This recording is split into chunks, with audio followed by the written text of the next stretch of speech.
I showed up to Christmas dinner with a broken arm. "What happened to you?" they all asked.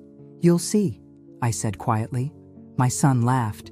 "She was a bit difficult yesterday, so my wife had to teach her a little lesson." Right then, the doorbell rang.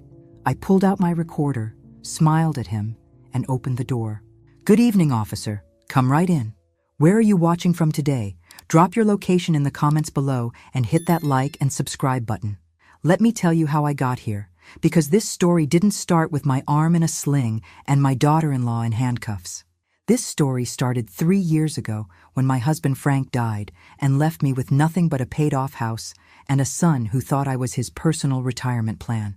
The thing about being 67 years old is that everyone assumes you're either helpless or invisible.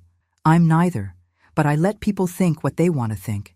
It makes life easier, and it definitely made this plan work better than I ever imagined it would. Frank and I had been married for 42 years when his heart gave out. We'd been nurses together at County General for 30 years before we retired. We knew how to handle crises, how to stay calm when everything was falling apart around us. Frank always said I had the steadier hands in emergency situations. Turns out he was right about that too. After the funeral, my son Kevin started coming around more often. Kevin's 38 years old, works in sales, and has never met a get-rich-quick scheme he didn't love. His wife Brittany is 35, hasn't worked a day since they got married, and believes the world owes her a lifestyle that costs about twice what Kevin earns. "Mom, you shouldn't be living alone in this big house," Kevin said 2 weeks after we buried his father. "What if something happens to you? What if you fall down the stairs or have a medical emergency?" I was washing dishes from the casseroles people had brought. Kevin was sitting at my kitchen table, drumming his fingers the way he used to do when he wanted something as a kid. "I've been taking care of myself for 67 years. Kevin, I think I can manage a few more." But he kept pushing. Every conversation became about my age, my health, my safety. Brittany would chime in with stories about elderly people who died alone and weren't found for days. They painted such vivid pictures of my impending doom that I almost started believing them myself. The real reason became clear 3 months later when Kevin brought up selling the house. "Mom, property values in this neighborhood have really gone up. You could make a nice profit and move somewhere smaller, more manageable." "And where exactly would I move?" I asked. He and Brittany exchanged one of those looks that married couples share when they think they're being subtle. "Well, we've got that spare room upstairs. You could stay with us for a while, just until you find the perfect place." That's when I knew. This wasn't about my safety or my health. This was about my house, my small savings account, and their belief that I'd be grateful enough to hand everything over to them eventually. The old Margaret would have said no firmly but politely. The old Margaret would have changed the subject and hoped they'd drop it. But Frank's death had changed something in me. Maybe it was grief, maybe it was exhaustion, or maybe it was finally seeing people clearly for the first time in my life. "Let me think about it," I said. That night, I sat in Frank's chair and looked around our living room. Every piece of furniture held a memory. The coffee table Frank built when Kevin was 10. The bookshelf where we'd displayed Kevin's school photos and soccer trophies. The corner where we'd put up Christmas trees every year for 40 years. Kevin called the next morning before I'd finished my coffee. "Mom, we talked about it more last night, and we really think this is the best solution for everyone. You'd have family around. Brittany could help with your medications and doctor appointments, and you wouldn't have to worry about maintaining that big old house anymore." He was using his sales voice, the one that had convinced dozens of customers to buy things they didn't need. But I'd heard that voice for 38 years, and I knew what it meant. "What about rent?" I asked. Silence. Then, "Rent? Mom, we're family. You don't need to pay rent." "So I'd sell my house, move in with you for free? And then what? What happens to the money from selling the house?" Another pause. "Well, you'd need that for your expenses, your medical bills, your personal needs. And maybe you could help us with some of our expenses too. The mortgage, utilities. It would all balance out." There it was. They wanted me to sell my house, move in as free labor and a financial contributor, and slowly drain my savings until there was nothing left. Then what? They'd find some reason why I needed to go to a nursing home that cost exactly as much as my remaining assets? I told them I needed more time to think. Kevin's patience started wearing thin after that. His visits became more frequent and more pressure-filled. Brittany started making comments about how expensive home maintenance was, how dangerous it was for elderly people to live alone, how much safer I'd be with family. But the moment I knew for certain what kind of people they really were was the day I fell down the front porch steps carrying groceries in. I didn't break anything, just bruised my hip and scraped my hands, but I was shaky and scared. Kevin found me sitting on the steps trying to collect the scattered groceries. Instead of asking if I was hurt, his first words were, "Mom, this is exactly what we were talking about. You can't keep living like this. What if you'd broken something? What if you'd hit your head?" He helped me inside, got me some ice for my hip, and made me tea. For a moment, I thought maybe I'd been wrong about his motives. Maybe he really was just worried about me. Then, Brittany arrived. "Oh my God, Kevin, look at this place. She can barely take care of herself, let alone this house. The kitchen faucet is dripping, there are water spots on the bathroom mirror, and I saw dust bunnies under the coffee table." She was walking through my house like a real estate agent evaluating a property, pointing out everything that needed attention, making mental notes of what had value and what didn't. "This is a sign," she told Kevin, as if I wasn't sitting right there. "She needs to move in with us before something really bad happens."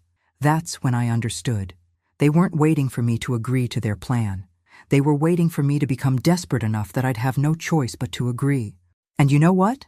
I decided to give them exactly what they wanted. I moved in with Kevin and Brittany on a rainy Thursday in October, 3 months after Frank died.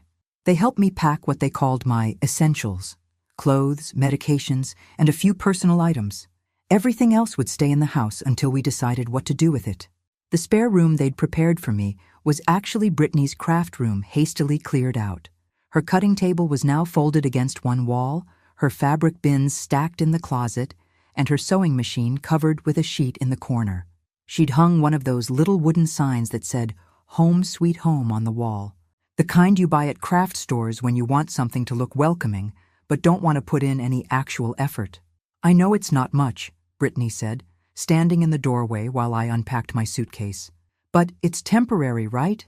Just until we find you something perfect." Perfect. I folded Frank's old sweater and put it in the dresser drawer that smelled like Brittany's vanilla candles. "It's fine, dear. I appreciate you making room for me." The first week was all performance.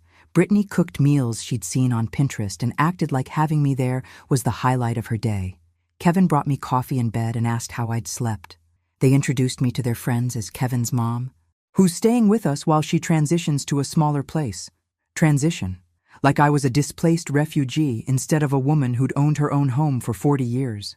But by the second week, the mask started slipping. Little things at first. Brittany would sigh heavily when she had to move her craft supplies to get to something in the closet. Kevin would mute the TV with his jaw set tight when I asked what we were watching. They'd have whispered conversations in the kitchen that stopped abruptly when I walked in. The rules started in the third week. "Mom," Kevin said over breakfast, "Brittany and I talked, and we think it would be better if you didn't use the main bathroom during peak hours. You know, when we're getting ready for work, or when we have guests coming over. There's a half bath downstairs that would probably be more convenient for you anyway." The half bath was a cramped space under the stairs with no natural light and a toilet that ran constantly. But I smiled and said that sounded reasonable. The next rule came a few days later. I couldn't use the living room TV during prime time hours because that's when Kevin and Brittany relaxed after work.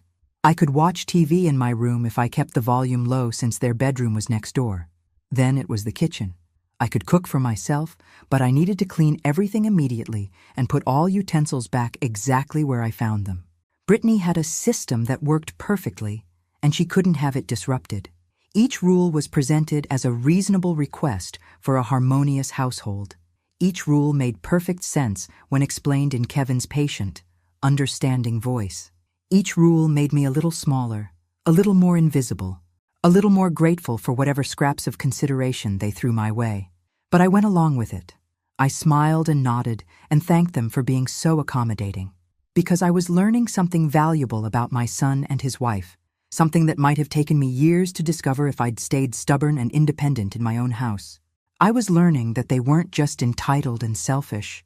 They were bullies who had found the perfect victim. The physical abuse started small, too.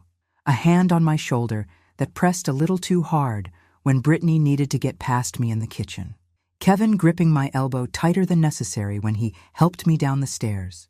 Little pushes disguised as playful nudges that left me off balance and apologizing for being in the way. I started paying attention to how they talked to each other when they thought I couldn't hear. Brittany would complain about having to babysit me when Kevin worked late. Kevin would grumble about how much extra their grocery bill had gone up since I moved in, even though I gave them $500 a month for expenses. One evening in November, I overheard them in their bedroom through the thin walls. I'd been pretending to sleep, but their voices carried clearly through the cheap drywall.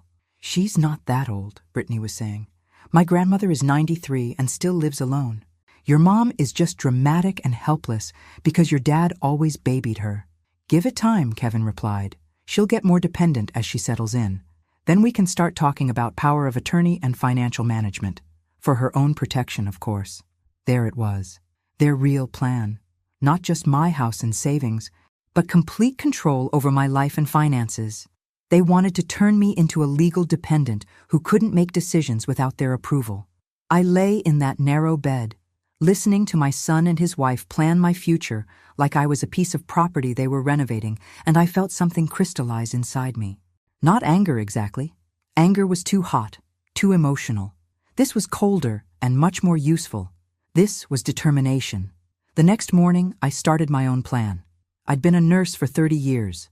I understood how institutions worked, how documentation mattered, how evidence needed to be collected and preserved.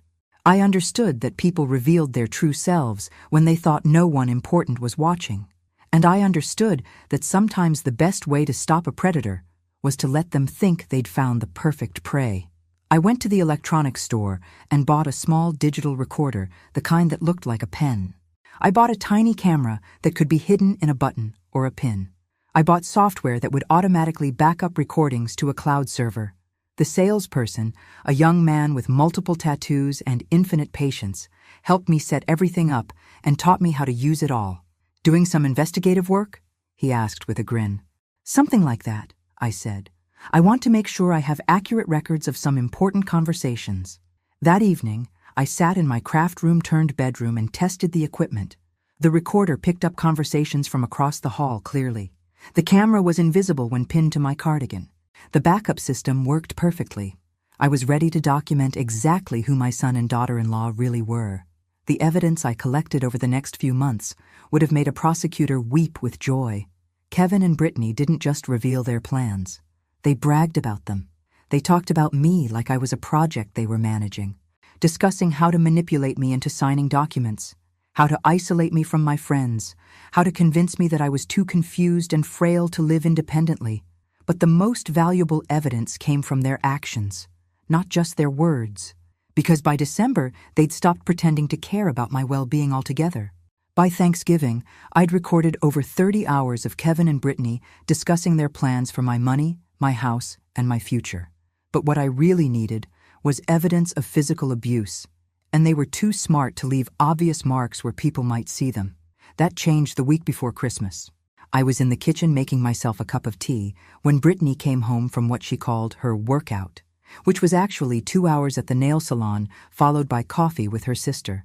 She was in one of her moods, the kind where nothing was right and everyone was to blame. "Why are all these dishes in the sink?" she demanded, even though the only thing in the sink was my teacup from breakfast. "I was just about to wash it," I said, reaching for the cup. "Don't." Her voice was sharp enough to cut glass. "Just don't. You can't do anything right, can you? You leave messes everywhere, you use up all the hot water, you make noise at all hours. I'm sick of living in my own house like I'm the guest."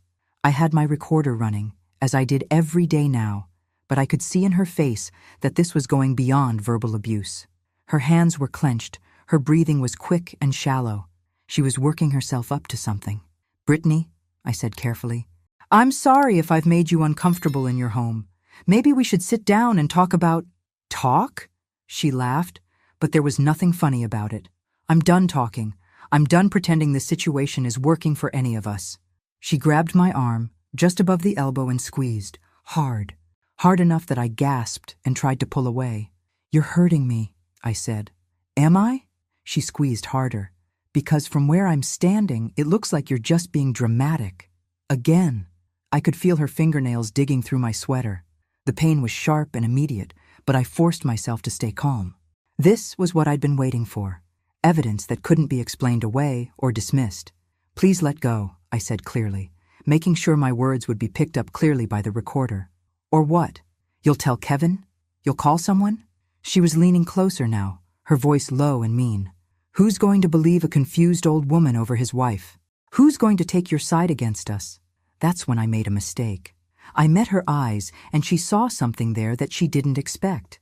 Not fear, not confusion, not the helpless desperation she was used to seeing from me. She saw calculation. Her grip loosened slightly. What's that look supposed to mean? Nothing, I said, trying to soften my expression. I just want to get along, Brittany. I don't want any trouble. But it was too late. She'd seen behind my mask for just a split second, and now she was suspicious. Her eyes narrowed as she studied my face, looking for something she couldn't quite name. You're recording this, aren't you? She said suddenly. My heart stopped, but I kept my face blank. Recording what? This conversation. You've got some kind of device on you. She started patting down my sweater, looking for a wire or a phone. I knew something was off. You've been too calm, too agreeable. That's not normal for someone in your situation. Her hands found the pen recorder in my pocket. She pulled it out and stared at it, her face going pale. Kevin, she shouted. Kevin, get in here right now. I heard his footsteps on the stairs, quick and heavy. He appeared in the kitchen doorway still wearing his work clothes, his tie loosened around his neck. What's wrong? He asked, looking between us. Brittany held up the recorder. Your mother's been recording us. She's been spying on us in our own home. Kevin's face went through several expressions: confusion, realization, and finally anger. The kind of cold, calculating anger that I recognized from his father, but Frank had never directed it at me. Mom, he said quietly, what is this? It's a recorder, I said. There was no point in lying now. How long have you been recording us? I thought about lying, about minimizing, about trying to explain it away. But standing there with Brittany's fingerprints still burning on my arm and my son looking at me like I was a stranger, I decided I was tired of pretending. Since November, I said. November. Kevin's voice was flat. You've been recording us for over a month. Yes. Why? I looked at both of them. These two people who had taken me into their home, not out of love, but out of greed. Who had systematically isolated and humiliated me while planning to steal everything I had left in the world. Because I wanted to understand who you really are, I said. The silence that followed was thick enough to cut. Then Kevin moved, faster than I expected. He grabbed my wrist, twisted it until I cried out and yanked the recorder out of my other hand. You ungrateful bitch, he said, his voice barely above a whisper. After everything we've done for you, after opening our home, changing our entire lives to take care of you, this is how you repay us? His grip was cutting off circulation to my hand. I could feel my fingers starting to tingle. Kevin, please. Shut up. He was breathing hard now, his face flushed with rage. Just shut up and listen to me. You're going to tell me where the recordings are stored. You're going to delete all of them, and then you're going to apologize for violating our privacy and trust. And if I don't? He twisted my wrist harder. The pain shot up my arm like electricity. If you don't, I'll have you declared mentally incompetent.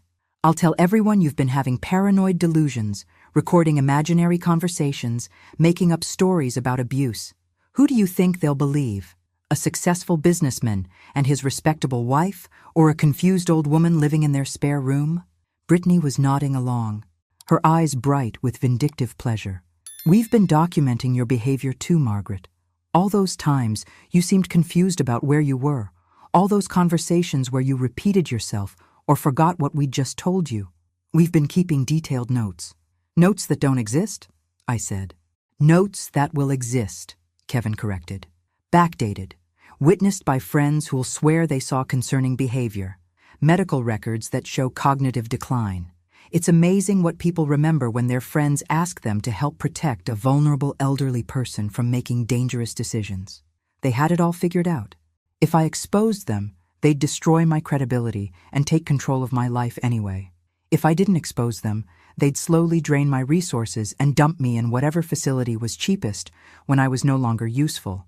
But what they didn't know was that I'd spent 30 years documenting medical cases where family members abused vulnerable patients. I knew exactly how their strategy worked because I'd helped doctors and social workers build cases against people just like them. And I'd learned something important from those cases. The abusers always got overconfident.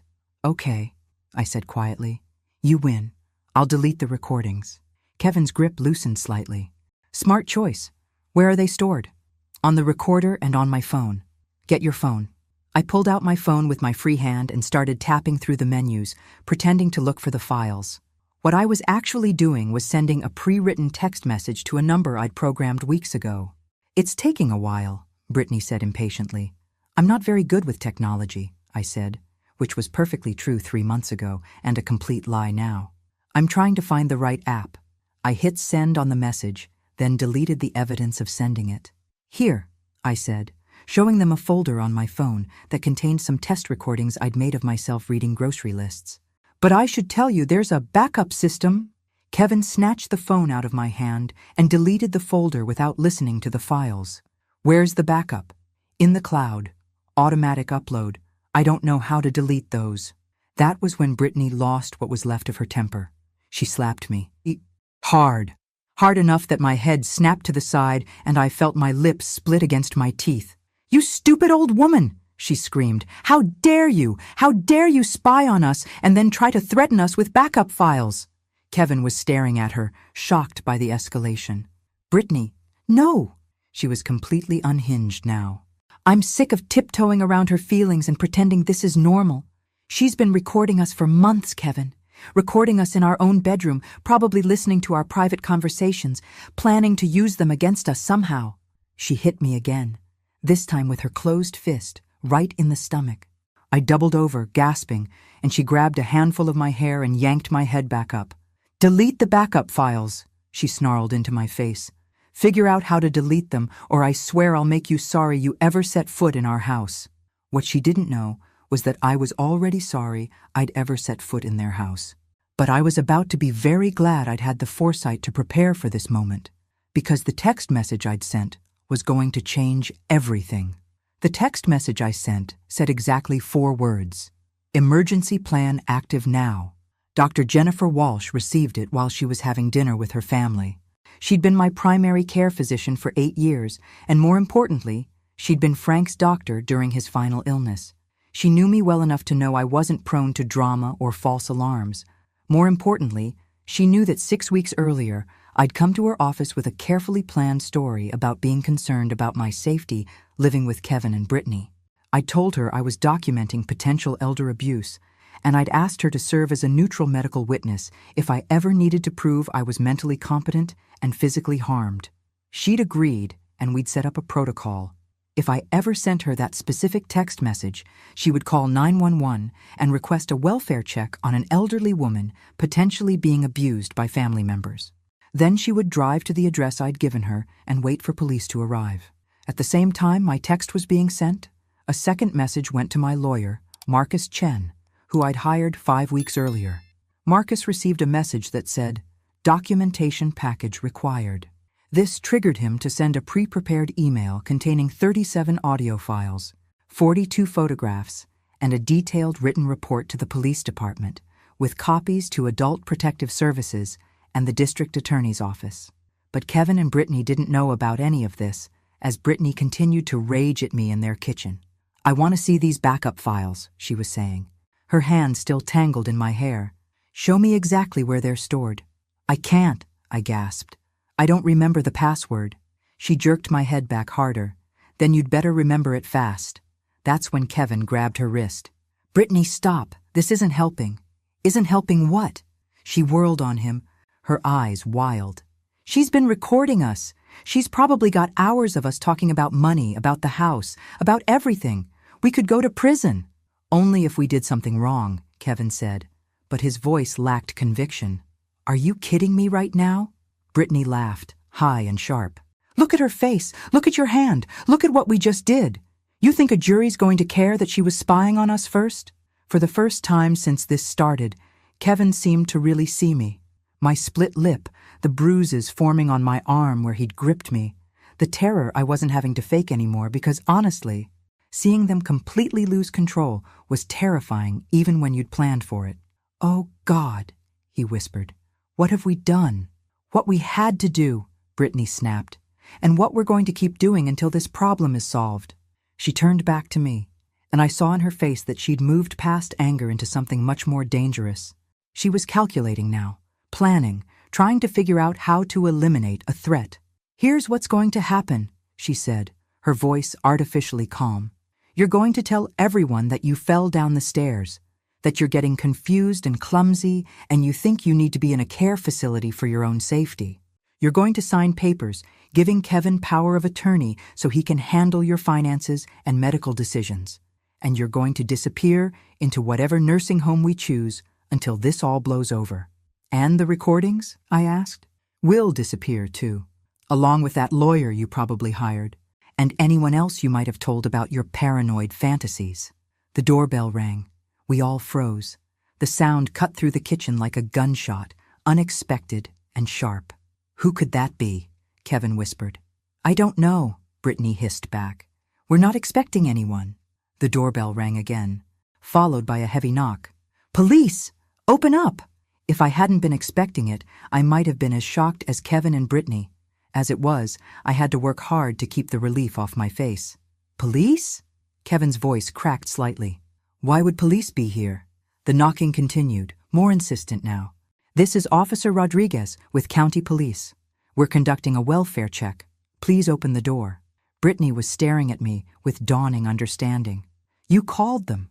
Somehow you called the police." "I couldn't have called anyone," I said truthfully. "You had my phone." "Then how—" "Open the door immediately or we'll be forced to enter," came the voice from outside. Kevin looked between me and Brittany, panic replacing anger in his eyes. "What do we do?" "We answer the door," Brittany said grimly. "And we explain that this is all a misunderstanding, that Mom had a little fall, got confused, and somehow the police got called by mistake." She leaned down until her face was inches from mine. "And you're going to back up that story. Because if you don't, if you try to tell them some fantasy about abuse, I promise you'll regret it. We know people, Margaret. We know lawyers and judges and social workers. We can make your life a living hell in ways you can't even imagine." The knocking was getting louder. I could hear multiple voices now, and what sounded like a radio crackling. "They're not going away," Kevin said, his salesperson composure finally cracking completely. "We have to answer." Brittany straightened up and smoothed her hair. In the space of 30 seconds, she transformed from a woman in the middle of assault back into a concerned daughter-in-law dealing with a family crisis. It was impressive and terrifying to watch. "Remember," she said to me quietly, "one word about recordings or abuse, and you'll spend the rest of your life wishing you'd stayed quiet." Kevin walked to the front door with Brittany close behind him. I could hear their voices change as they approached the entryway, becoming warmer, more concerned, more normal. "Officers," Kevin's voice carried back to the kitchen, full of confused surprise. "Is everything all right? We weren't expecting—" "Mr. Thompson, we received a call about a possible domestic disturbance involving an elderly resident." "Domestic disturbance?" "Oh my goodness, no. There must be some mistake. My mother lives with us, but there's certainly no—" "Is she here now?" "Yes, she's in the kitchen. She had a little fall earlier, but we'd like to speak with her, please." I heard footsteps approaching and quickly checked my appearance in the reflection from the microwave. My lip was swollen, and there was a small cut where my teeth had sliced through the skin. The marks on my arm were already darkening into bruises. I looked exactly like what I was, a victim of domestic violence. 3 police officers entered the kitchen. The first was a tall Hispanic man with kind eyes and a calm demeanor. Behind him was a shorter white woman with graying hair who immediately looked at my injuries with professional assessment. The third was a young black man who was already taking notes. "Ma'am," the first officer said gently, "I'm Officer Rodriguez. We received a call about your welfare. Can you tell me your name?" "Margaret Thompson," I said clearly. "And are you hurt, Mrs. Thompson?" Behind the officers, I could see Kevin and Brittany in the doorway. Brittany's eyes were locked on my face, her expression promising consequences if I said the wrong thing. This was the moment everything depended on. This was where I had to decide whether I was brave enough to see this through, whether I trusted the system I'd spent months preparing to support my story. I looked at Officer Rodriguez's kind face, then at the female officer who was clearly experienced in domestic violence cases, then at Kevin and Brittany, who were holding their breath waiting for my answer. "Yes," I said quietly. "I am hurt, and I'm scared." The officers exchanged glances. The woman stepped closer to me, while Rodriguez turned to face Kevin and Brittany. "Sir, ma'am, I'm going to need you to wait in the living room while we speak with Mrs. Thompson privately." "Now wait just a minute," Kevin started, his sales voice kicking in automatically. "This is our house, and that's my mother. If there's been some kind of misunderstanding—" "There's no misunderstanding," the female officer said firmly. "This is a welfare check on a vulnerable adult. We need to speak with her alone. Please wait in the living room." After they left, Officer Rodriguez pulled out a small recorder, ironically similar to the one Kevin had taken from me. "Mrs. Thompson, I'm Officer Rodriguez. This is Officer Chen, and Officer Williams is taking photographs. We're going to record this conversation for everyone's protection. Is that all right with you?" "Yes," I said. "Can you tell me what happened to your face and arm?" I took a breath and began telling the truth for the first time in months. 20 minutes later, I was sitting in the back of an ambulance while a paramedic named Tom checked my injuries and photographed them for evidence. Through the open doors, I could see Kevin and Brittany being questioned separately by police officers. Brittany kept gesturing wildly with her hands, her voice getting higher and more defensive. Kevin was using his calm, reasonable tone, but I could see sweat stains under his arms even though it was December and cold. "You've got bruising consistent with finger grip marks here on your upper arm," Tom said, gently manipulating my elbow. "And this split lip is fresh. When did these injuries occur?" "About an hour ago," I said. "Any other injuries we should know about?" I rolled up my sleeve and showed him the bruises from the past few weeks. Yellow and green ones that were healing, darker ones that were newer. Tom photographed each one carefully and made detailed notes on his tablet. "Mrs. Thompson," he said quietly, "I've been doing this for 15 years. These injuries are consistent with ongoing physical abuse. I'm glad you called for help." "I didn't call," I said, "but I'm glad someone did." He looked at me curiously, but didn't ask follow-up questions. That's when Dr. Walsh appeared at the ambulance doors. "Margaret, thank goodness. Are you all right?" Officer Chen, who had been standing nearby, stepped forward. "Ma'am, are you family? I'm Dr. Jennifer Walsh, Margaret's primary care physician. She sent me an emergency text, so I came right over." Chen looked at me. "You sent a text message?" "Yes," I said. "To Dr. Walsh. We had arranged a safety protocol in case I ever felt I was in immediate danger." "When did you arrange this?" 6 weeks ago. I went to Dr. Walsh because I was concerned about my living situation here. I asked her to help me document potential abuse. "Doctor." Walsh pulled out her phone and showed Officer Chen the message I'd sent. "Emergency plan active now. We agreed that if I ever received this specific message, I would call 911 and come to the address immediately." "And why did you feel you needed this kind of safety protocol?" This was the moment I'd been preparing for months. This was where my careful documentation would either save me or fail me completely. Because my son and daughter-in-law have been physically and emotionally abusing me while planning to steal my assets, I said clearly. And I've been recording evidence of it for 2 months. The reaction was immediate.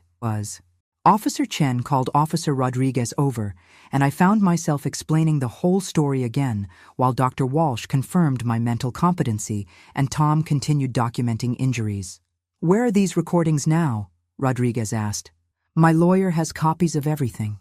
His name is Marcus Chen, no relation to Officer Chen, I assume.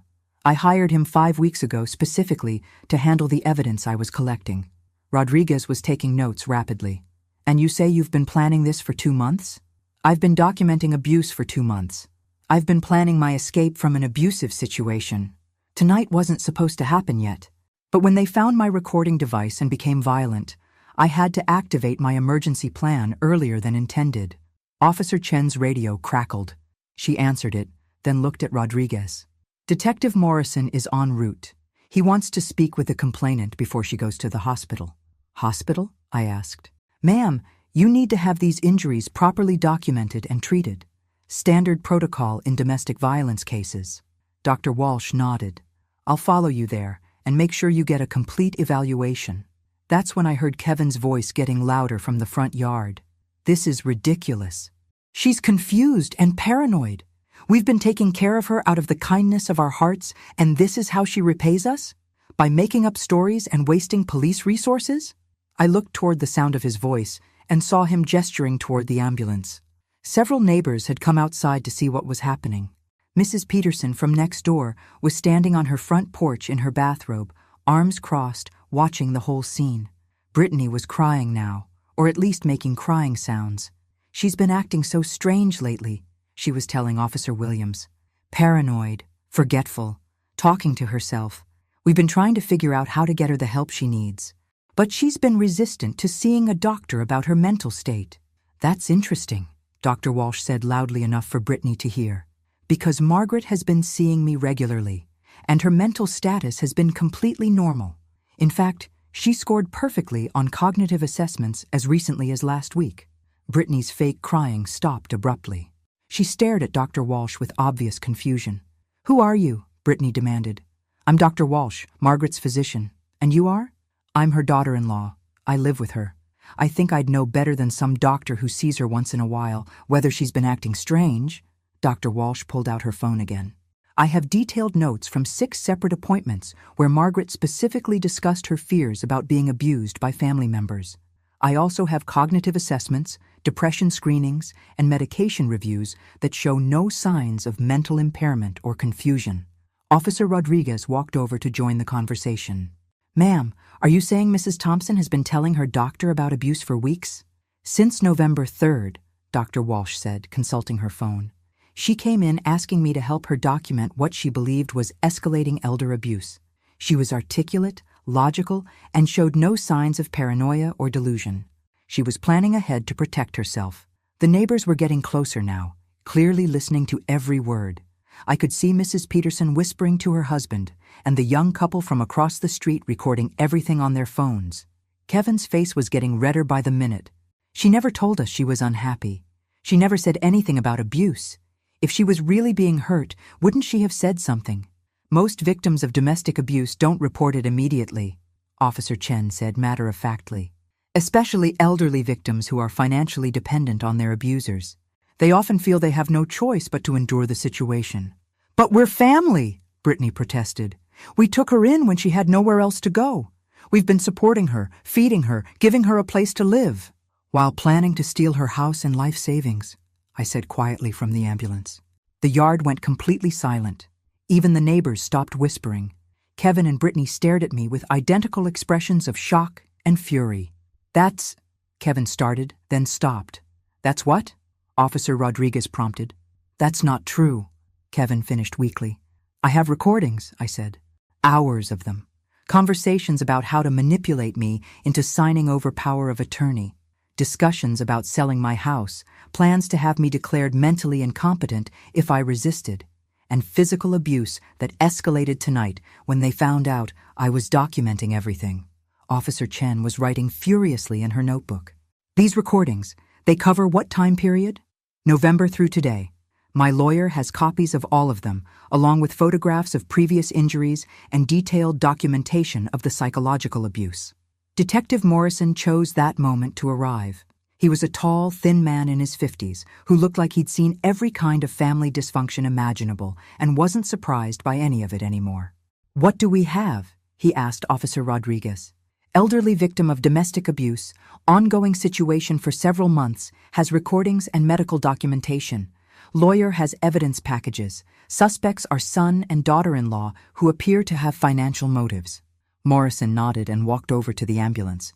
Mrs. Thompson, I'm Detective Morrison. I understand you've been planning this for quite a while. I've been protecting myself, I corrected. I hoped it wouldn't come to this. But yes, I prepared for the possibility. Smart woman. Are you willing to press charges? I looked across the yard at Kevin and Brittany. Kevin was staring at the ground, probably calculating whether he could afford a good lawyer. Brittany was still trying to look like the victim, but her performance was getting less convincing by the minute. These were the people who had taken me in not out of love but out of greed, who had isolated me, humiliated me, and tonight had physically assaulted me when they realized I wasn't the helpless victim they thought I was. Yes, I said firmly. I want to press charges for assault, elder abuse, and fraud. Morrison nodded and signaled to the other officers. Read them their rights. As Kevin and Brittany were handcuffed and placed in separate police cars, I realized something that surprised me. I didn't feel victorious or vindicated. I felt profoundly sad, because no matter how this ended, I'd lost my son, the little boy I'd raised, the young man I'd been proud of, the adult I'd hoped would take care of me in my old age. That person either never existed or had died somewhere along the way, replaced by someone who saw his own mother as nothing more than a resource to be exploited. But as the ambulance doors closed and we pulled away from Kevin and Brittany's house for the last time, I also felt something I hadn't experienced in months. Safe. The hospital emergency room was surprisingly quiet for a Friday night in December. Dr. Martinez, the attending physician, examined my injuries while Officer Chen and Detective Morrison waited outside my treatment room. Dr. Walsh had followed the ambulance and was consulting with the hospital staff about my medical history. You're going to have significant bruising for the next week or two, Doctor, Martinez said as she applied antibiotic ointment to my split lip. The finger marks on your arm are textbook examples of grip injuries. I'm going to recommend some x-rays to make sure there's no damage to the underlying bone. Is that necessary? Mrs. Thompson, you're 67 years old. Elder abuse injuries can be more serious than they initially appear, especially if there's been ongoing violence. I want to make sure we document everything properly for the legal case. While I was getting x-rays, Marcus Chen arrived. My lawyer was a small, energetic man in his early 40s who specialized in elder law and had built his reputation by taking on families who abused vulnerable adults. Margaret, he said as I was wheeled back from radiology, I sent the documentation package to Detective Morrison an hour ago. 47 audio files, 36 photographs, financial records showing their plans to fraudulently gain control of your assets, and medical documentation of escalating abuse. What happens now? Now they get arrested, formally charged, and we make sure they never have access to you or your assets again. I've already filed for an emergency restraining order that will prevent them from contacting you or entering your property. Dr. Walsh appeared in the doorway. How are you feeling, Margaret? Like I've been hit by a truck, I said honestly, but also like I can breathe again for the first time in months. I've been reviewing the recordings Marcus sent me, she said. The psychological abuse alone would be enough to support criminal charges. Combined with tonight's physical assault and the financial fraud they were planning, the prosecutor should have a very strong case. Detective Morrison knocked on the doorframe. Mrs. Thompson, can I ask you a few more questions? Of course. He sat down in the visitor's chair and pulled out a small recorder. I've been reviewing the evidence your lawyer provided. This is impressive documentation. How long have you been planning this?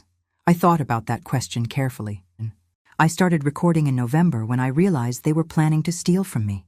But I think I started really planning my escape the day I moved in with them and saw how they looked at me. What do you mean? They looked at me like I was a problem to be solved, not a person to be cared for. Everything they did after that was about managing me, not helping me. I just needed time to prove it. And the emergency plan with Dr. Walsh? I knew that if they ever found out I was documenting their abuse, they'd escalate to violence. I needed witnesses who could verify my mental competency and respond quickly if I was in immediate danger. Morrison nodded approvingly. Smart thinking. A lot of elder abuse victims don't have the resources or the presence of mind to plan ahead like this. I was a nurse for 30 years, I said. I've seen what happens to elderly people who don't advocate for themselves. I wasn't going to become another statistic. Dr. Martinez returned with my x-ray results. Good news, no fractures, but you're going to be sore for a while. I'm prescribing some pain medication and muscle relaxants. You'll need to follow up with Dr. Walsh in a few days to monitor the healing process. Doctor, Detective Morrison said, in your professional opinion, are these injuries consistent with Mrs. Thompson's account of assault? Absolutely. The bruising pattern, the timing, the mechanism of injury, everything supports her statement. These are defensive injuries combined with grip marks from someone holding her against her will. After Dr. Martinez left, Marcus pulled up a chair next to my hospital bed. Margaret, we need to talk about next steps. You can't go back to Kevin and Brittany's house, obviously. Do you have somewhere safe to stay? I realized I hadn't thought beyond getting away from them. I suppose I could get a hotel room until I figure something out. What about your own house? Dr. Walsh asked. You never sold it, did you? No, it's still mine. Kevin and Brittany kept saying we needed to wait for the right market conditions.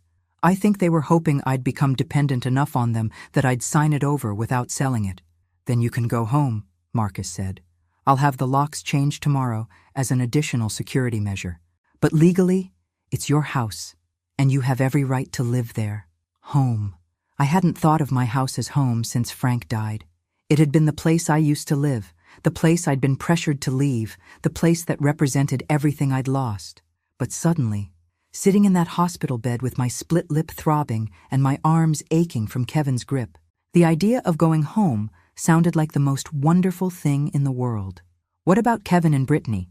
They're being booked tonight on charges of elder abuse, assault, and conspiracy to commit fraud. They'll probably be released on bail tomorrow, but the restraining order will be in effect by then. They won't be allowed within 500 feet of you or your property. Detective Morrison closed his notebook. Mrs. Thompson, I want you to know that this is one of the most well-documented elder abuse cases I've ever seen. Between your recordings, the medical evidence, and the financial documentation, the prosecutor should be able to secure convictions on multiple felony charges. What kind of sentences are we talking about? Elder abuse with physical violence can carry up to 7 years in prison. Financial exploitation of a vulnerable adult is another 5 years. Conspiracy charges could add more time. Even if they plea bargain, they're looking at significant jail time and substantial fines. After everyone left, I lay in the quiet hospital room and tried to process what had happened. 6 months ago, I'd been a grieving widow being pressured by her son to give up her independence. Tonight, I was a domestic violence survivor who had successfully documented her own abuse and escaped from her abusers. The woman who had moved in with Kevin and Brittany in October would never have believed she was capable of planning and executing something like this. That woman had been passive, trusting, willing to believe the best of people even when they showed her who they really were. But that woman had also been stronger than she knew. She'd survived 30 years as a nurse, 42 years of marriage, the death of her husband, and the betrayal of her son. She'd learned to be invisible when necessary and fierce when required. I touched my split lip gently and smiled, even though it hurt. Tomorrow I would go home to my own house, sleep in my own bed, and start rebuilding the life that Kevin and Brittany had tried to steal from me. But tonight, for the first time in months, I was safe. I went home on Saturday morning. Marcus met me at the hospital and drove me to the house I hadn't seen since October. As we pulled into the driveway, I felt a complex mix of emotions I wasn't prepared for. The house looked smaller than I remembered, and older. The winter garden beds I'd normally have cleaned up by now were full of dead leaves and broken stems. The front porch light was still on from when I'd left months ago, now a beacon that had been burning uselessly for weeks. But it was mine. No rules about bathroom usage or TV time. No walking on eggshells around people who saw me as a burden. No recording devices hidden in my clothing because I was finally, truly safe. Marcus had arranged for a locksmith to meet us there. While new locks were being installed, he went through the house, checking that everything was secure and intact. Looks like they haven't been here, he said, emerging from the basement. No signs of disturbance or theft. They were waiting for me to sign power of attorney before they started moving my assets, I said. They wanted everything to look legal and legitimate. My phone rang. Dr. Walsh's number appeared on the screen. Margaret, how are you feeling this morning? Sore, but glad to be home. Good. I wanted to let you know that Detective Morrison called me this morning. Kevin and Brittany were released on bail a few hours ago, but they've been served with restraining orders. They're not allowed to contact you or come within 500 feet of your property. What if they violate the order? Then they go back to jail immediately, and their bail gets revoked. Morrison said to call 911 if you see them, or if they try to contact you in any way. After Dr. Walsh hung up, Marcus finished reviewing the legal paperwork with me. The restraining orders, the criminal charges, the steps we'd take to ensure they couldn't access my financial accounts or medical records. What about the house they're living in? I asked. It's mortgaged, and I was paying part of it. Marcus smiled grimly. That's their problem now. You have no legal obligation to continue supporting their lifestyle, and given the circumstances, I doubt any judge would order you to do so. So they'll lose the house? Probably. Kevin makes decent money, but not enough to cover their full mortgage payment, plus legal fees for 2 criminal defense attorneys. They're about to discover what financial stress feels like. After Marcus left, I walked through my house alone for the first time in months. Everything was exactly as I'd left it. Frank's reading chair by the window, his books still on the nightstand, his coffee mug still in the sink waiting to be washed. I'd been afraid to disturb anything when I moved out, as if changing his space would somehow make his death more final. Now I realized that keeping everything frozen in time hadn't preserved his memory. It had prevented me from healing. I spent the afternoon cleaning and reorganizing. I washed Frank's mug and put it away in the cabinet with the others. I moved his books to the shelf and put my own books on the nightstand. I rearranged the living room furniture so it faced the window instead of the TV, creating a reading nook that was mine instead of ours. Sunday morning, Mrs. Peterson called. "Margaret, dear, I'm so glad you're home. I saw the police cars Friday night and I've been worried sick. Is everything all right?" Mrs. Peterson had been our neighbor for 20 years. She was a retired teacher in her 70s who still walked her dog twice a day and kept track of everyone on the street. "There was some trouble with Kevin and Brittany," I said carefully, "but it's been resolved." "Trouble? Honey, I saw them being arrested and I heard some of what you told the police officers. Are you telling me that boy was hurting you?" I'd forgotten how clearly sound carried in the evening air, and how many neighbors had been watching from their porches during the arrest. "Yes," I said simply, "but I'm safe now, and they can't come near me anymore." "Well, I never. And here I always thought Kevin was such a nice young man. Shows how wrong you can be about people." She paused. "Margaret, you know you can call me if you need anything, right? Day or night. I'm right next door." "Thank you, Mrs. Peterson. That means a lot. And honey, good for you for fighting back. A lot of women your age would have just taken it and suffered in silence." After I hung up, I realized that Mrs. Peterson's call was probably the first of many I'd be receiving. The arrest had been public, and in a neighborhood like this, news traveled fast. I decided to get ahead of the story. I called my sister Linda in Phoenix.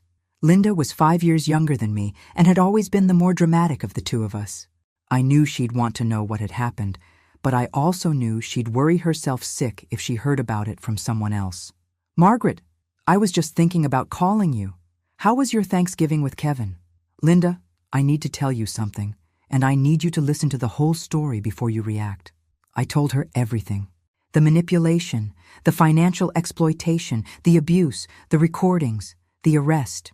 Linda was silent for so long, I thought the call had dropped.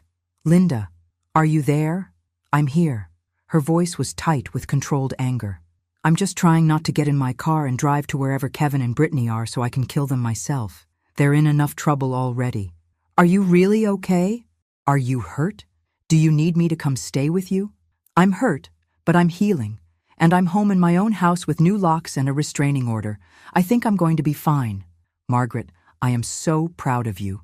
You planned this like a military operation.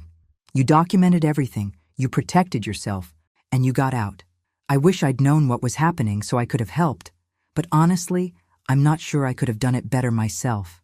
That evening, as I sat in Frank's chair, watching the sunset through the clean windows, my phone rang again. This time, it was a number I didn't recognize. "Mrs. Thompson, this is Detective Morrison.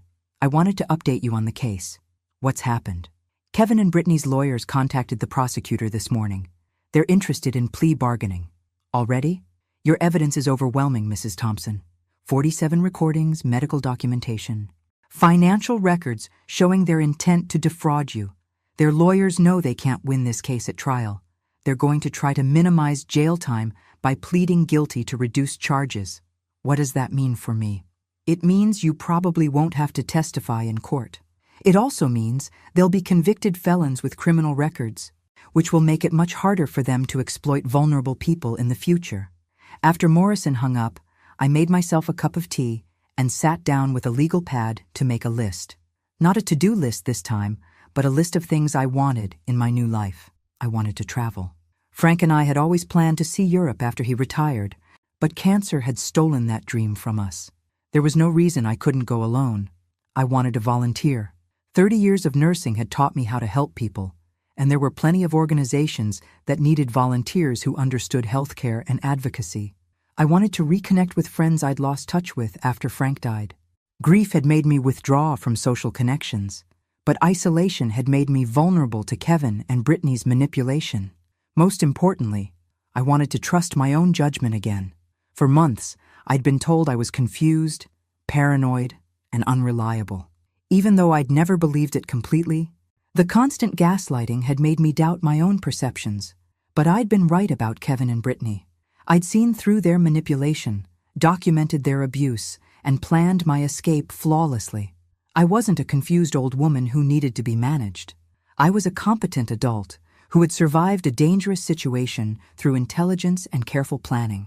As I finished my tea, I realized I was looking forward to tomorrow for the first time since Frank died.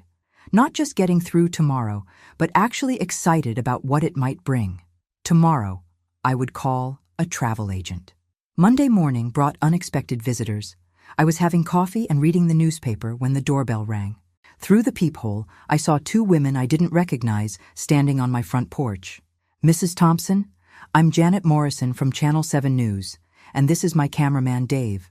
We're doing a story about elder abuse, and we understand you recently survived a situation with family members. Would you be willing to speak with us?" My first instinct was to say no. The last thing I wanted was to become a poster child for victimized elderly people.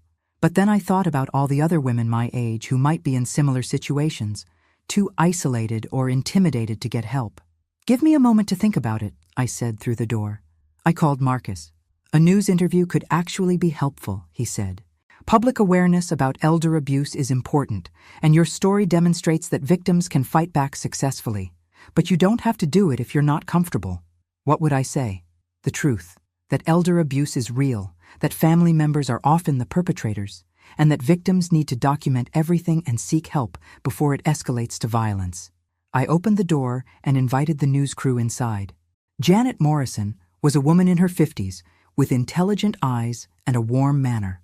She set up the interview in my living room and asked thoughtful questions that focused on the broader issues rather than sensational details. "Mrs. Thompson, what would you want other elderly people to know about recognizing abuse from family members?" "I would want them to know that financial pressure is often the first warning sign," I said. When adult children suddenly become very interested in their parents' living arrangements, their medical care, or their financial management, it's worth asking why. Are they genuinely concerned, or do they have their own financial motivations? "How did you find the courage to document the abuse?" I realized that no one was going to save me except myself. I could either accept being victimized, or I could gather evidence and fight back. At my age, I didn't have time to waste hoping things would get better on their own. What advice would you give to someone who thinks they might be in a similar situation? Document everything. Keep records of conversations. Take photographs of injuries. Tell trusted friends or medical professionals what's happening. And don't wait for the abuse to escalate to violence before seeking help. The interview aired that evening during the local news.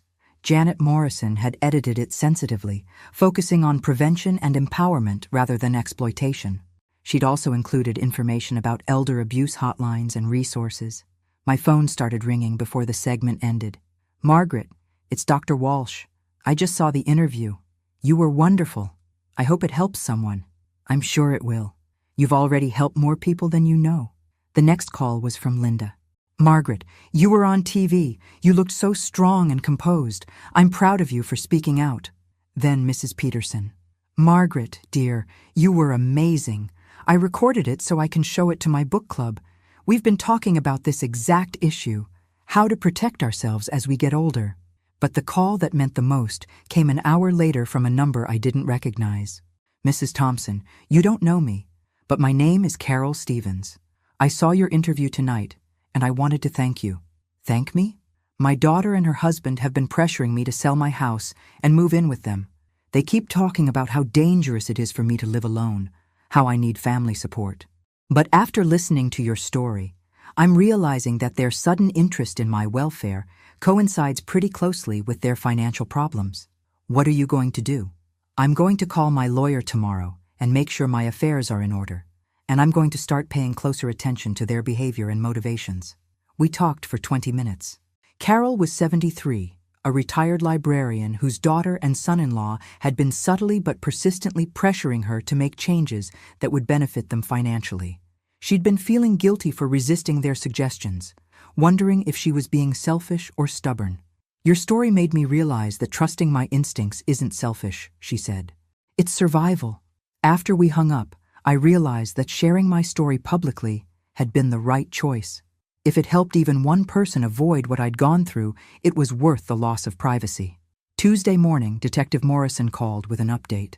The plea negotiations are moving quickly, he said. Kevin is looking at 18 months in prison plus 3 years probation. Brittany is looking at 12 months plus probation.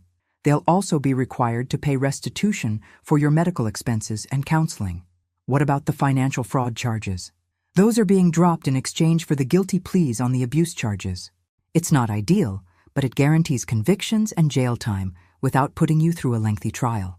When will this be finalized? Probably within the next 2 weeks. Their lawyers want this resolved quickly, and frankly, so does the prosecutor. Your case is so well documented that taking it to trial would be a waste of resources. That afternoon, I called a travel agent. I want to take a cruise, I told her.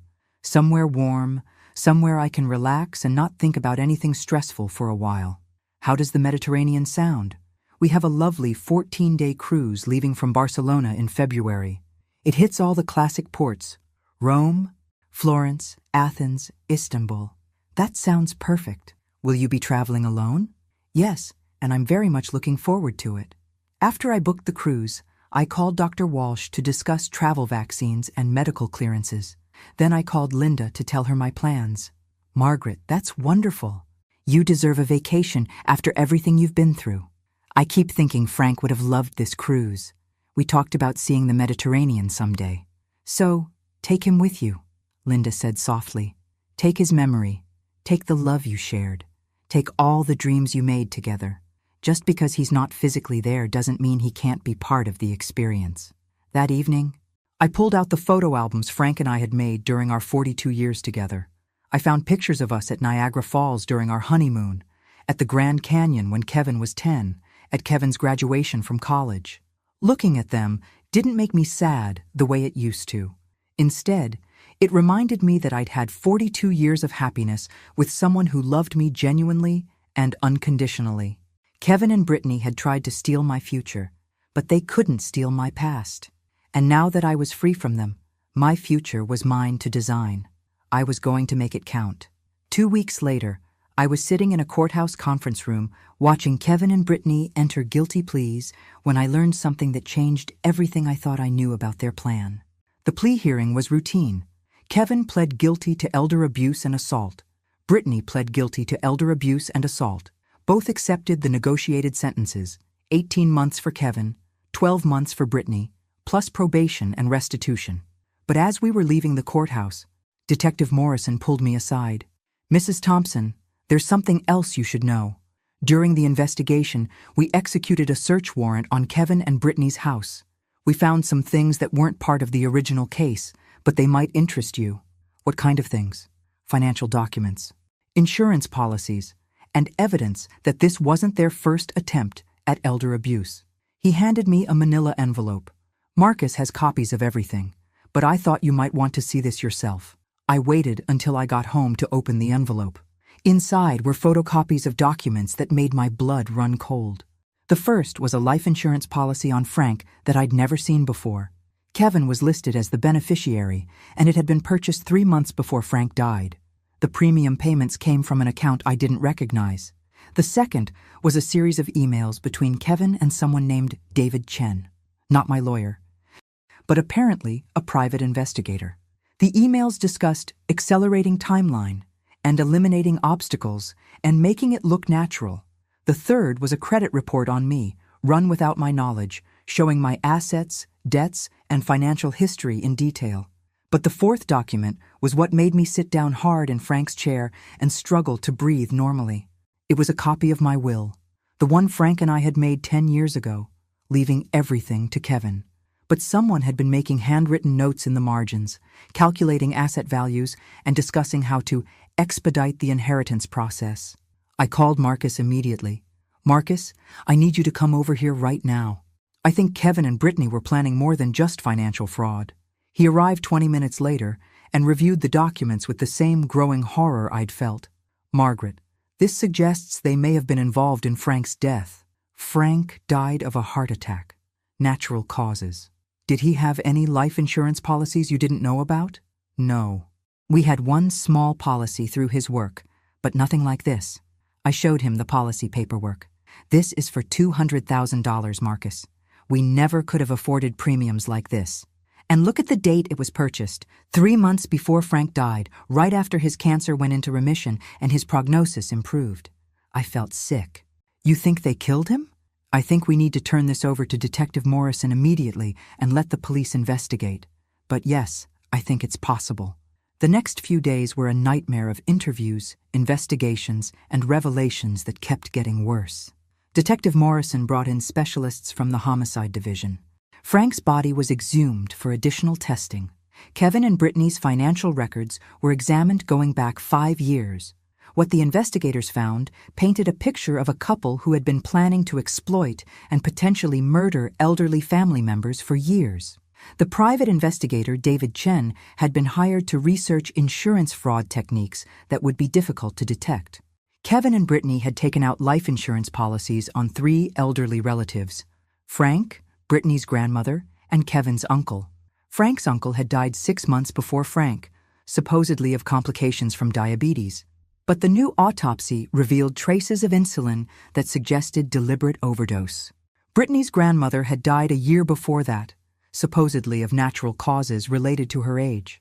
But financial records showed that Brittany had been her primary caregiver during her final weeks, and that she'd inherited $90,000 that had paid for Kevin and Brittany's down payment on their house. "They've been doing this for at least 3 years, Detective Morrison told me during one of our interviews, targeting elderly family members who had assets but were vulnerable due to health problems or isolation." "And Frank?" "The new autopsy found evidence of digitalis poisoning. Digitalis is a heart medication that's virtually undetectable in standard toxicology screens, especially if someone already has heart problems. A small overdose would cause cardiac arrest that would look completely natural." I thought about Frank's final weeks, how Kevin had suddenly become so attentive, visiting daily, bringing medications when Frank was too weak to go to the pharmacy himself, how concerned he'd been about Frank's forgetfulness with his medication schedule, insisting that someone needed to supervise his pills. "Kevin was managing Frank's medications," I said quietly. "We figured the digitalis would have been easy to hide in his regular heart medications. A few extra pills dissolved in water, mixed into his evening medications. Frank would have felt chest pains, shortness of breath, and then cardiac arrest. Classic heart attack symptoms for someone with his medical history." Morrison paused, watching my face carefully. "Mrs. Thompson, I need to ask you something. After Frank died, did Kevin and Brittany show any interest in your medications or medical care?" I thought back to their suggestions about medication management, their offers to organize my pill dispensers, their insistence that I needed someone to monitor my health conditions. "Yes," I said. "They kept saying I needed help managing my medications and medical appointments. They wanted to be more involved in my healthcare decisions. Because if their abuse plan hadn't worked to gain control of your finances, they probably would have moved to Plan B. Plan B. Murder me the same way they'd murdered Frank and the others, collect life insurance money, and inherit whatever assets I had left." The thought that I'd come that close to dying, not just from abuse, but from premeditated murder, left me shaky and nauseated for days. But it also filled me with a fierce pride in my own survival instincts. Something had told me not to trust them completely. Something had warned me to be careful, to document everything, to plan my escape route. That something had probably saved my life. The new charges against Kevin and Brittany were filed a week later. Murder in the first degree for Frank, Brittany's grandmother, and Kevin's uncle. Attempted murder for the plot against me. Insurance fraud, conspiracy to commit murder, Their bail was revoked immediately. They were looking at life in prison without possibility of parole. I was sitting in my living room reading the news coverage when Linda called. "Margaret, are you okay? I just saw the news about Kevin. Murder charges?" "I'm okay," I said, and realized I meant it. "I'm angry and heartbroken and shocked, but I'm okay." "How are you handling the fact that they killed Frank?" I'd been thinking about that question for days. How do you process the knowledge that your son murdered your husband and planned to murder you? "I think part of me always knew something was wrong," I said. "Not that Kevin was capable of murder, but that Frank's death was convenient for him. The timing, the way Kevin immediately started pushing me to make changes, the way he seemed more interested in my assets than my grief. What happens now? Now I try to rebuild my life again. But this time, I do it knowing that I can trust my own instincts completely." After we hung up, I looked around the living room where Frank and I had spent so many evenings together, where I'd grieved his death for months, never suspecting that it wasn't natural. I should have felt angry. I should have felt devastated by the betrayal and the loss. Instead, I felt something unexpected, relief, because now I knew the truth. Frank hadn't just died and left me alone. He'd been taken from me by someone who saw our love and our life together as an obstacle to their greed. And I'd survived. Not just survived, but fought back successfully against the people who destroyed the person I loved most. Frank would have been proud of me. 6 months later, I was standing on the deck of a cruise ship in the Mediterranean, watching the sun set over the Greek islands, when I got the call from Detective Morrison. "Mrs. Thompson, I wanted to let you know that the trial is over. Kevin was convicted on all charges and sentenced to life without parole. Brittany got life as well, but with the possibility of parole after 30 years. How do you feel about that?" I asked, surprising myself with how calm my voice sounded. "Justice was served. They'll never hurt anyone else the way they hurt you and Frank." After I hung up, I stood at the ship's railing and thought about everything that had brought me to this moment. A year ago, I'd been a grieving widow being manipulated by her son. 6 months ago, I'd been a victim of domestic abuse, fighting for my survival. Today, I was a woman traveling alone through one of the most beautiful places on earth, financially secure and emotionally free. The journey hadn't been easy. There had been therapy sessions to deal with the trauma of abuse and betrayal. There had been legal proceedings that forced me to relive the worst months of my life repeatedly. There had been moments of overwhelming sadness when I missed Frank so intensely that I wondered if I'd ever feel whole again. But there had also been discoveries. I'd learned that I was stronger than I'd ever imagined. I'd learned that survival sometimes requires careful planning and strategic thinking, not just endurance. I'd learned that starting over at 67 was not only possible but liberating. The cruise had been everything I'd hoped it would be. I'd visited ruins in Athens, art galleries in Florence, and markets in Istanbul. I'd eaten foods Frank and I had talked about trying someday. I'd taken hundreds of photographs and bought souvenirs that would remind me of places I'd seen with my own eyes. But more importantly, I'd met people, other travelers, especially other women traveling alone who had stories of their own about survival and reinvention. Women who had left abusive marriages, women who had started new careers after their children grew up, women who had refused to disappear quietly into elderly invisibility. One of them was Sarah, a retired teacher from Oregon who had left her husband after 40 years of marriage when she realized he was systematically isolating her from friends and family.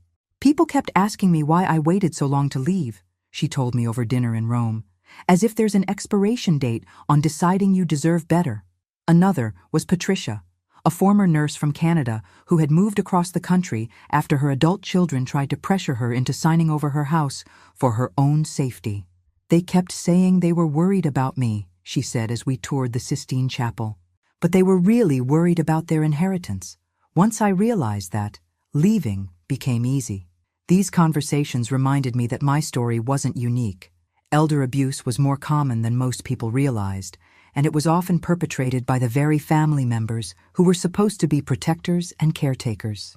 But it also reminded me that survival was possible, and that life after trauma could be not just bearable, but beautiful. On my final night aboard the ship, I was invited to join the captain's table for dinner. It was an honor reserved for passengers who had made the cruise special in some way. though I wasn't sure what I'd done to earn the invitation. Captain Rodriguez was a charming man in his 50s who had been sailing for 30 years. During dinner, he asked about my travels and my plans for the future. "This is my first time traveling alone," I told him. "My husband died 2 years ago, and I thought I might be too nervous to enjoy it, but it's been wonderful." "Solo travel can be intimidating at first," he agreed, "but many of our happiest passengers are women traveling independently. There's something liberating about exploring the world on your own terms." After dinner, he walked me to the deck, and we stood looking out at the lights of Barcelona, where the cruise would end tomorrow. "Mrs. Thompson," he said, "I don't know your story, but I can tell that you've been through something difficult. I've seen a lot of people over the years, and I recognize someone who has survived hardship and come out stronger. Is it that obvious? Only to someone who's learned to recognize it. You have the bearing of a woman who has faced down something frightening and refused to be broken by it." "I suppose I have." "Good for you. Too many people let difficult experiences defeat them. You've chosen to let yours transform you instead." The next morning, as I disembarked in Barcelona with my luggage and my hundreds of photographs, I realized that Captain Rodriguez was right. The woman who had boarded this ship 2 weeks ago was not the same woman who was leaving it. The cruise, Margaret had been angry, grieving, and still processing trauma. The woman walking down the gangplank was peaceful, confident, and ready for whatever came next. I spent 3 days in Barcelona before flying home, visiting museums and cafes and small shops that sold books in languages I didn't understand. I ate breakfast on outdoor terraces and dinner at restaurants where I was the only solo diner, and I loved every minute of it. On the flight home, I made a list of things I wanted to do next. I wanted to volunteer at a domestic violence shelter, using my experience to help other women escape abusive situations. I wanted to travel more, maybe taking a photography class so I could better capture the places I visited. I wanted to reconnect with old friends and make new ones. Most importantly, I wanted to live fully in a way that honored both Frank's memory and my own survival. When I landed at the airport, Mrs. Peterson was there to pick me up. I'd asked her to instead of taking a taxi because I realized I was ready to start accepting help from people who genuinely cared about me. "Margaret!" she exclaimed as I came through the arrival gate. "You look wonderful, tan and relaxed and years younger." "I feel wonderful," I said, and meant it. As we drove home through familiar streets, Mrs. Peterson filled me in on neighborhood news. The Johnsons had divorced. The Millers had a new grandchild. The house 2 streets over had sold to a young family with twins. "And that boy of yours made the news again," she said as we pulled into my driveway. "Kevin? There was an article in the paper about the trial, about how they caught him and that wife of his because you were smart enough to record everything. You're quite the local celebrity now." I looked at my house, my clean, safe, secure house with its new locks and well-tended garden that Mrs. Peterson had maintained while I was gone. This was home, not a place where I was tolerated or managed or exploited, but a place where I belonged completely. "Mrs. Peterson," I said as we carried my luggage to the front door, "would you like to come in for coffee?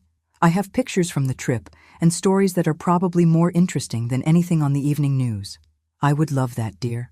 As I unlocked my front door and welcomed my neighbor into my home, I realized that this was how my new life would be built, not around the people who had tried to use me, but around the people who genuinely valued me.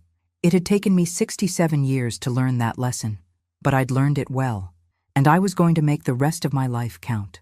6 months after that Christmas dinner, when I'd walked through the door with my broken arm and a hidden recorder, I was free, safe, and happier than I'd been since Frank died. Sometimes the best revenge is simply refusing to let the people who hurt you destroy your capacity for joy. I chose joy, and it made all the difference. Thanks for listening. Don't forget to subscribe and feel free to share your story in the comments. Your voice matters.